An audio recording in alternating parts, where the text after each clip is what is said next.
خالہ بولی میں نے کچھ نہیں سوچنا، اس بارے میں اگر آپ نے مجھ پر دباؤ ڈالا تو میں خودکشی کر لوں گی، لیکن کبھی بھی شاہد سے شادی نہیں کروں گی۔ اور یہ بات کر کے خالہ نے اپنا ہاتھ ریحانہ سے چھڑوایا اور روتی ہوئی کمرے سے باہر چلے گئے۔ ریحانہ کو جس بات کی امید تھی وہی ہوا تھا۔ نرگس نے صاف صاف انکار کر دیا تھا، لیکن ریحانہ بھی کہاں رکنے والی تھی۔ دوسری طرف جیسے ہی نرگس کمرے میں گئی تو عظمیٰ اور شازیہ اس کا انتظار کر رہی تھیں۔ نرگس کمرے میں جاتے ساتھ ہی بیڈ پر گر گئی اور رونے لگی۔ گھر میں صرف 4 لوگ تھے، جس میں سے 2 نرگس کے ساتھ تھے اور ایک دوسرے کمرے میں ریحانہ تھی۔ نرگس کو بہت اکیلا پن محسوس ہو رہا تھا اور وہ روئے جا رہی تھی۔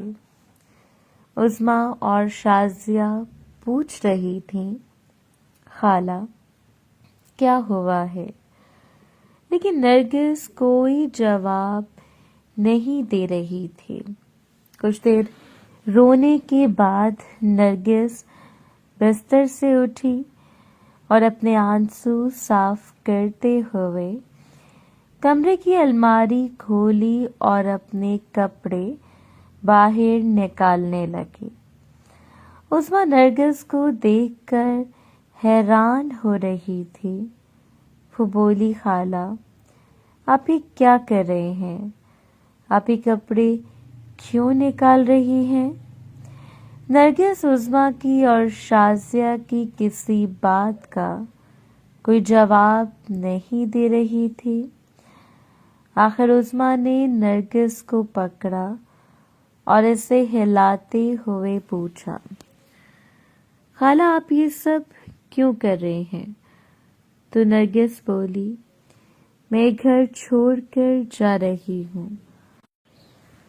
تو عظمیٰ اور شازیہ دونوں کو ایک زوردار دھچکا لگا اور عظمیٰ نے شازیہ سے کہا، تم جلدی سے دروازہ بند کرو۔ تو شازیہ نے جلدی سے کمرے کا دروازہ بند کر دیا اور عظمیٰ نے نرگس کو پکڑ کر بیڈ پر بٹھایا اور بولی، بتائیں تو صحیح ہوا کیا ہے؟ تو نرگس چیختے ہوئے بولی، تمہاری ماں میری شادی تمہارے چچا سے کرنا چاہتے ہیں۔ جیسے ہی یہ بات عظمیٰ اور شازیہ کے کانوں میں گئی تو دونوں کو ایک بار پھر ایک زوردار دھچکا لگا اور عظمیٰ بولی، یہ کیسے ممکن ہے کہ وہ آپ کی شادی چچا کے ساتھ کر رہے ہیں؟ آپ کو ضرور کوئی غلط فہمی ہوئی ہوگی۔ تو نرگس بولی، کیا تم سمجھ رہی ہو میں جھوٹ بول رہی ہوں؟ جاؤ ابھی جا کر اپنی امی سے پوچھو، کیا انہوں نے نہیں کہا کہ وہ میری شادی تمہارے چچا سے کرنا چاہتے ہیں؟ تو شازیہ بولی، خالہ آپ کی شادی چچا سے کیسے ہو سکتی ہے؟ وہ تو پہلے ہی شادی شدہ ہیں۔ تو نرگس بولی، میں اس گھر پر اور تمہاری امی پر بوجھ ہوں، اس وجہ سے وہ اپنا بوجھ اتارنے کے لیے مجھے جلد از جلد اس گھر سے رخصت کرنا چاہتے ہیں۔ اس سے اچھا تو میں اپنے بھائیوں کے گھر چلی جاتی، کم از کم وہاں یہ ضلالت تو نہیں ہوتی۔ خالہ کی بات سن کر عظمیٰ اور شازیہ دونوں کو غصہ آ رہا تھا۔ عظمیٰ غصے میں اٹھی اور شازیہ سے کہا، تم کھانے کا دھیان رکھو، میں بھی آئی، اور یہ کہہ کر عظمیٰ کمرے سے نکلی اور اپنی امی کے کمرے میں آ گئی۔ ریحانہ جو پریشان بیٹھی ہوئی تھی، ایک دم اپنے سامنے عظمیٰ کو دیکھ کر حیران اور پریشان ہو گئی۔ اس سے پہلے ریحانہ کچھ بولتی، عظمیٰ بولی، امی خالہ جو بات کر رہے ہیں کیا وہ سچ ہے؟ کیا آپ ان کی شادی شدہ کزن سے چچا سے کرنا چاہتے ہیں؟ تو ریحانہ بولی، میری بچی تو میری بات سمجھ، میرے پاس بیٹھ، میں تجھے سب بتاتی ہوں۔ ریحانہ کی اس بات سے عظمیٰ سمجھ گئی کہ واقعی ہی ریحانہ نے یہ بات کی ہے۔ تو عظمیٰ کو اور غصہ آیا اور وہ بولی، امی آپ کو پتہ بھی ہے آپ نے ابھی تھوڑی دیر پہلے کیا بات کی ہے؟ اب خالہ کی شادی کیسے چچا سے کر سکتے ہیں؟ چچا تو پہلے ہی شادی شدہ ہیں، اور ابھی کچھ دن پہلے تو انہوں نے اپنی بیٹی کی شادی ہمارے بھائی سے کی ہے۔ ریحانہ بولی، تم نہیں سمجھو گے، میں اس کا بھلا ہی کر رہی ہوں۔ عظمیٰ بولی، یہ کیسا بھلا ہے کہ وہ گھر چھوڑ کر جا رہے ہیں؟ عظمیٰ کی بات سنتے ہی ریحانہ کھڑی ہو گئی اور بولی، یہ تم کیا کہہ رہے ہو؟ عظمیٰ بولی، ہاں میں سچ کہہ رہی ہوں، خالہ اپنے کپڑے پیک کر رہے ہیں، اور کیا کر رہی ہیں، وہ اس وقت ہمارے گھر سے چلی جائیں گی، اور کہہ رہی ہیں وہ اسی وقت ہمارے گھر سے چلی جائیں گی۔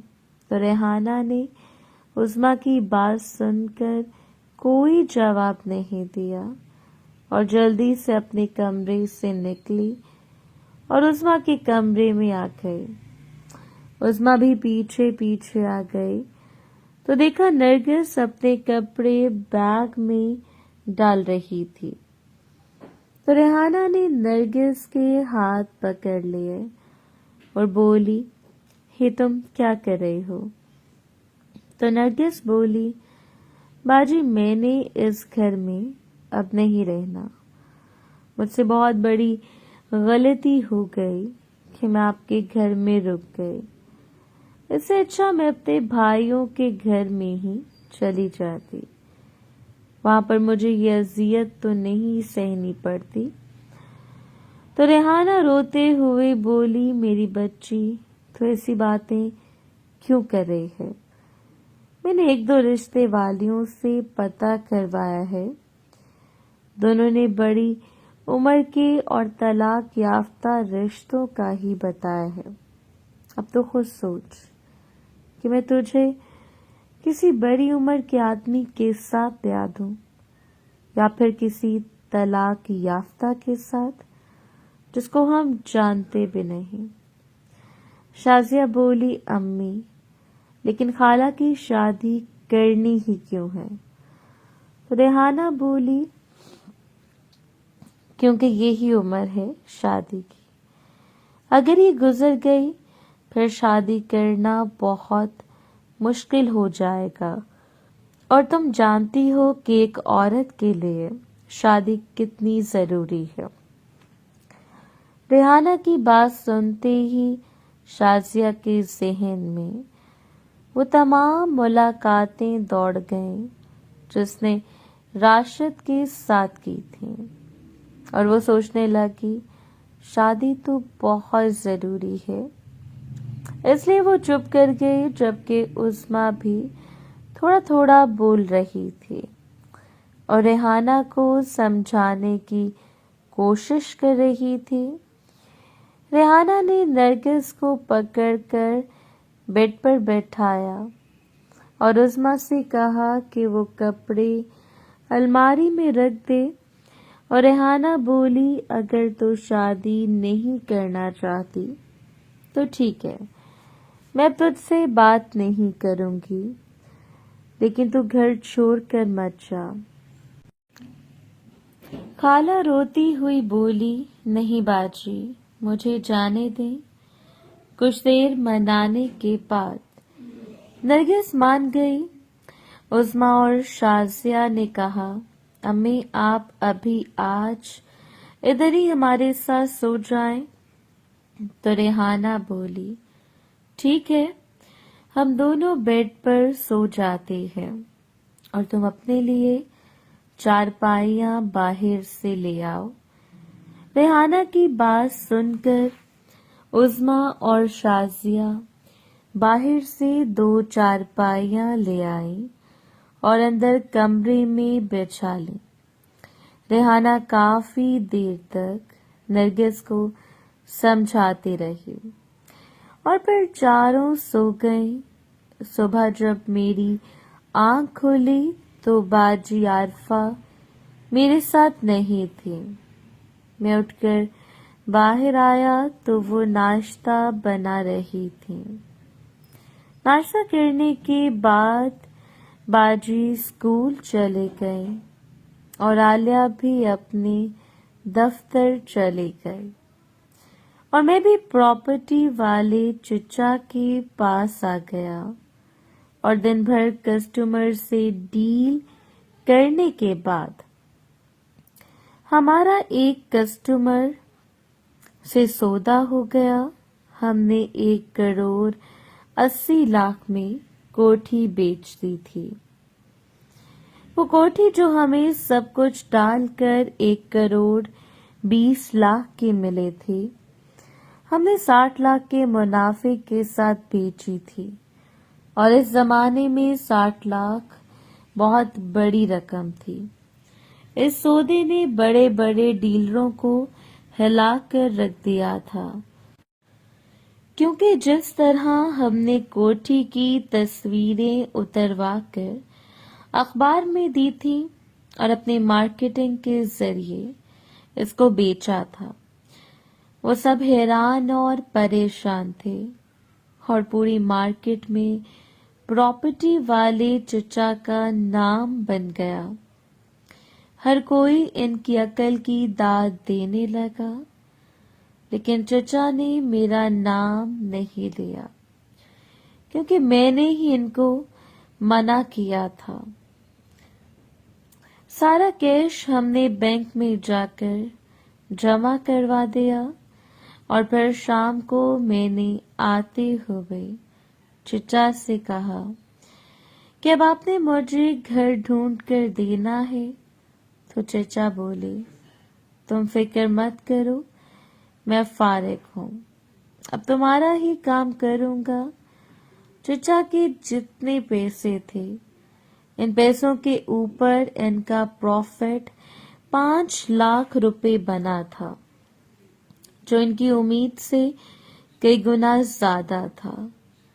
میں نے چچا کو یہ بھی کہا کہ اب آپ اپنا بڑا آفس بنائیں، لیکن انہوں نے منع کر دیا اور کہا اس دکان نے ہمیں یہاں تک پہنچایا ہے، اب ہم اس کا ساتھ کیسے چھوڑ سکتے ہیں؟ ہم جہاں مرضی پہنچ جائیں، لیکن جن کی وجہ سے ہم وہاں پہنچے ہیں، ہمیں ان کو کبھی نہیں بھولنا چاہیے۔ چچا کی بات میرے دل پر لگی اور میں نے کہا چلیں، آپ اس دکان کو نہ چھوڑیں، لیکن اس کو ڈیکوریٹ تو کر سکتے ہیں۔ تو میری بات سن کر ان کے چہرے پر مسکراہٹ آ گئی اور بولے ہاں یہ تو کر سکتا ہوں، اور پھر میں گھر کے لیے واپس نکل پڑا۔ میں بہت خوش تھا۔ راستے سے آتے ہوئے میں نے مٹھائی لی۔